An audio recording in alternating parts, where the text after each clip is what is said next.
Ja, det her er en lille video omkring et elektronikdesign-projekt, hvor vi skulle lave en blæser, der er temperaturstyret.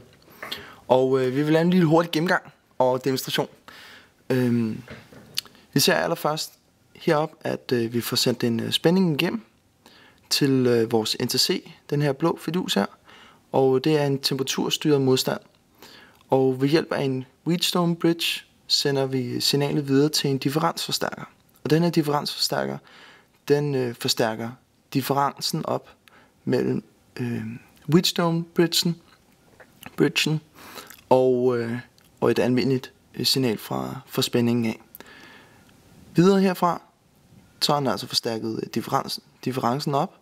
Så sender den signalet videre til et on-off kredsløb, som dens output bliver sendt videre til en transistor, og som starter blæseren. Den grønne lampe herovre, det indikerer, at der er spænding på kredsløbet, og den røde lampe, den indikerer, hvornår blæseren den starter.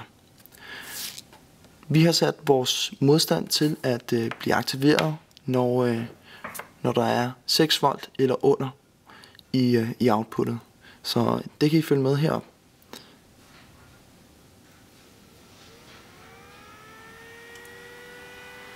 Og det virker jo til at virke upåklageligt. Og vi kan se, at NTC-modstanden den bliver koldere igen, og det vil altså sige, at outputtet bliver højere. Så har vi også et potmeter, og det er faktisk en variabel modstand. Det vil altså sige, at vi kan styre den heroppe, så lige nu der er der måske en temperatur på 22 grader herinde i det her rum.